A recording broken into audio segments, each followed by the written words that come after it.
Olá, mulheres! Hoje nós vamos para o nosso segundo devocional, Encontros com Jesus que Transformam. E eu gostaria de compartilhar com você essa palavra que vai ter como base a passagem de Marcos, capítulo 14, do versículo 12 ao versículo 16. Eu gostaria de ler com você. No primeiro dia de festa dos pães sem fermento, quando se costumava sacrificar o cordeiro pascual, os discípulos de Jesus lhe perguntaram: aonde queres que vamos a te preparar a refeição de Páscoa? Então ele enviou 2 de seus discípulos, dizendo-lhe: entrem na cidade, e um homem carregando um cântaro de água virá ao encontro de vocês. Sigam ele e digam ao dono da casa em que ele entrar o seguinte: o mestre pergunta: onde é o meu salão de hóspedes, no qual poderei comer a Páscoa com os meus discípulos? Ele mostrará uma ampla sala no andar superior, mobiliada e pronta. Façam ali os preparativos para nós. Os discípulos se retiraram, entraram na cidade e encontraram tudo como Jesus lhe tinha dito e prepararam a Páscoa. Olha só que incrível, né? Aqui a gente vê a ceia, né? A última ceia que Jesus teria com os seus discípulos antes da crucificação. Uma ceia tão importante, um momento tão importante. Já existia um momento tenso ali acontecendo, a perseguição já, rumores, né, a respeito de Jesus. Então os discípulos perguntam: onde nós vamos fazer essa ceia, Senhor, né? Celebrar esse momento. E aí ele fala o seguinte: Jesus não passa o endereço.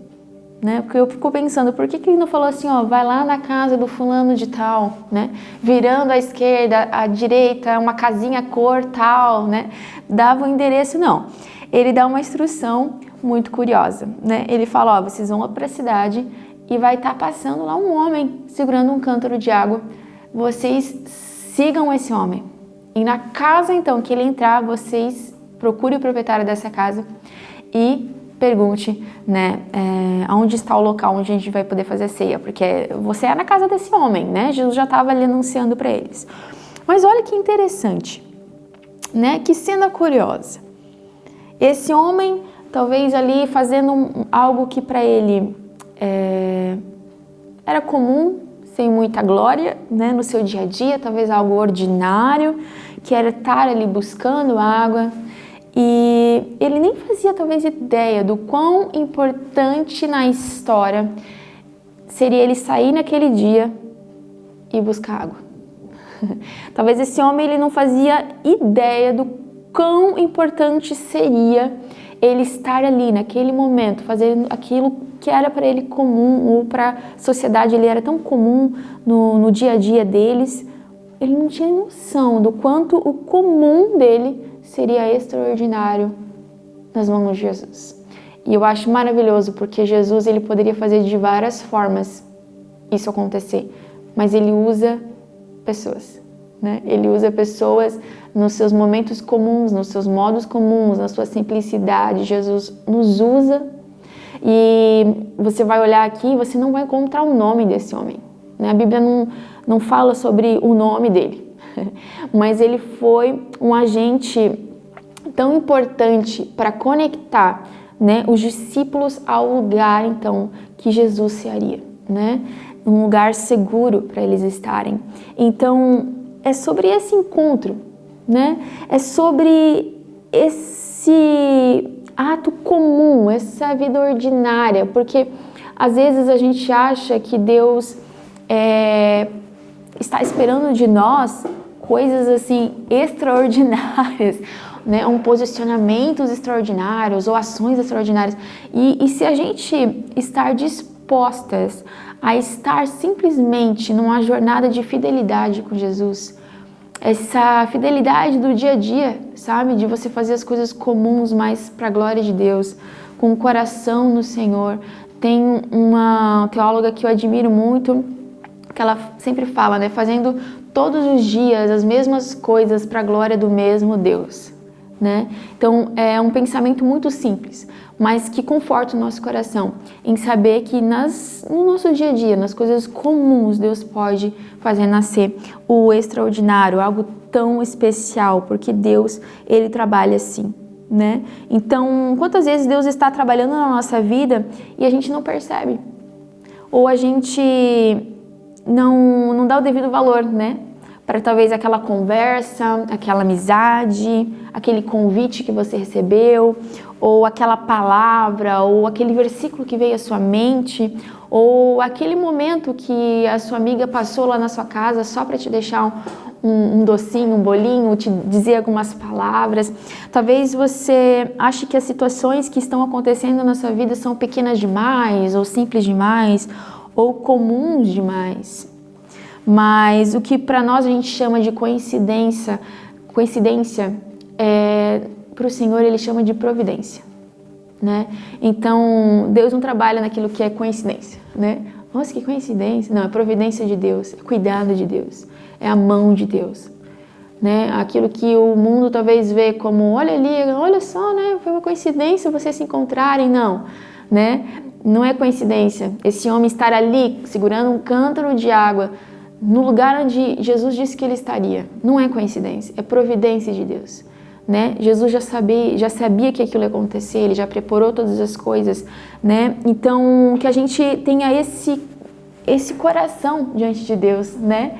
De falar, Senhor, que eu possa ver o Senhor nos detalhes da minha vida, nos dias comuns, cuidando da minha casa, cuidando do meu esposo, dos meus filhos, cuidando talvez lá no meu trabalho ou naquele café que de vez em quando eu sento com aquelas amigas, né? O quanto Deus está ali, naquela mesa, naquele compartilhar de vocês, o quanto não é Deus, não é a providência de Deus te cercando de pessoas especiais, de pessoas que carregam o amor de Deus para te ajudar, sabe, na tua jornada, no teu dia a dia. O que você acha às vezes que é coincidência são as providências de Deus. Então, treine o seu olhar, né? A gente tem falado nessa disciplina que teve da semana que passou, né? Treinar o nosso olhar para encontrar Deus todos os dias, né? Onde Deus estava ontem na sua vida? Onde Deus está hoje? Onde você pode encontrar Deus? Que a gente treine o nosso olhar. Você não precisa ser uma mulher famosa para ser usada por Deus, né? Você pode ser usada por Deus, talvez de formas anônimas, como esse homem, né? Esse homem que a gente não sabe a aparência dele, a gente não sabe o nome dele, mas ele foi usado por Deus. Ele marcou a história, tanto que ele está aqui, ele relata, né? Essa passagem está lá na palavra de Deus.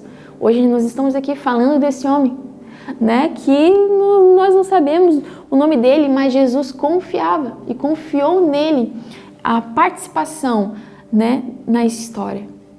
Então, talvez eu e você seremos anônimos, né? Não teremos o nosso nome em livros, não teremos o nosso nome em outdoors, em conferências internacionais. Aparentemente, seremos mulheres comuns, né? Hoje, todo mundo quer ser extraordinário, né? Hoje todo mundo quer ser alguém relevante. E o que será que é essa relevância, né? Para Deus, o cálculo para Deus é muito diferente do que as pessoas fazem. Então, não se frustre, né? Permaneça no Senhor. Seja uma mulher que teme a Deus. Não desperdice as coisas comuns para usá-las para a glória de Deus. Não perca o seu olhar no Senhor, achando que tudo é coincidência, quando é providência do Senhor. Porque quando a gente vê a providência do Senhor, a nossa fé é fortalecida, né? Senão, se a gente crê que tudo é coincidência, a nossa fé está no quê? Né? Não é no Senhor. Ela está na sorte, naquilo que pode acontecer de repente. Não, é o cuidado do Senhor. E, sabe, é lindo, essa passagem é linda para nos lembrar que talvez muitas pessoas não vão conhecer você, não vão conhecer a mim, mas nós participamos do reino de Deus e participamos do que Cristo quer fazer na terra, né? Qual é a missão de Deus? Mesmo que as pessoas não vão lembrar do nosso nome, mas nós podemos, de forma muito honrosa, né? Através da graça, maravilhosa graça do Senhor, de participar da missão de Deus na terra, do que Deus está fazendo, né? Do que Deus está fazendo ao redor das pessoas que te cercam, né? O Senhor, Ele quer alcançar as pessoas que estão perto de você. Então, Deus quer usar você nas coisas comuns. Quando você vai lá ver aquele teu familiar, quando você vai visitar aquela amiga, quando você está no seu ambiente de trabalho, quando você está no ambiente da igreja, né? Quando você está fazendo as coisas comuns perto dos seus filhos, da sua família, o Senhor quer que você faça parte daquilo que Ele quer fazer na vida dessas pessoas todos os dias. Então, que você não menospreze o ordinário, né? Faça com o coração no Senhor e não busque para você um reconhecimento que o mundo acha que é sucesso, mas busque no Senhor essa sensação, sabe, maravilhosa de falar, poxa, eu estou fazendo parte daquilo que Deus está fazendo, né? Eu acho que isso é tão maravilhoso e talvez você ache que é muito pouco as orações que você tem feito pelos seus filhos, né, a intercessão que você tem feito pelo seu esposo, ou você acha que só porque ninguém está vendo as lágrimas que você está né, colocando ali aos pés de Jesus, você acha que aquilo não tem valor, mas Deus está vendo, né? Deus vê você. Eu acho que essa palavra também, ela aponta para isso, né? Deus via esse homem e por algum motivo Deus quis fazer com que ele fizesse parte da história, ainda que de forma anônima, mas Deus quis, né? Então Deus nos vê, e mesmo que de forma anônima diante da sociedade, muitas vezes o Senhor está nos vendo e Ele está nos usando no meio da história para que pessoas cheguem até Ele, né? Pessoas cheguem até Jesus, preparando uma mesa, um banquete, né? Para que Jesus sente na mesa e compartilhe do reino dos céus. Eu acho que isso é tão maravilhoso. Então que você hoje possa falar, hoje eu me sinto, Gabi, como a mulher do cântaro. Talvez você possa falar, poxa, eu me identifiquei com essa mensagem, porque eu me sinto apenas como a mulher do cântaro. E amada, glória a Deus pela mulher do cântaro. Glória a Deus por essa mulher que nos dias comuns Deus pode encontrar e contar para que Ele faça cumprir aquilo que Ele deseja. Então, não despreze as providências de Deus, não despreze o ordinário, o comum do dia a dia e não busque para si um reconhecimento e um sucesso que não está apoiado no que a palavra de Deus determina como sucesso, que é ser conhecido por Deus e ser conhecido nos céus, como esse homem era conhecido e como você também é conhecida, tá bom? Eu espero que essa mensagem possa tocar o seu coração e você possa meditar nessa palavra. Leia, né? Leia os capítulos que antecedem, o capítulo 13, o 15, enfim, se alimente da palavra de Deus e guarde no seu coração essa mensagem. Eu espero que seja uma bênção, tá bom? E se você foi abençoado com essa mensagem, talvez envie para alguma amiga, para alguma familiar, enfim, para edificar a vida de alguém. Fica aqui o meu grande abraço e não perca as oportunidades de você ter um encontro com Jesus, porque cada vez que nós somos encontrados por Ele e vamos até a sua presença, nós somos transformados. Que Deus te abençoe.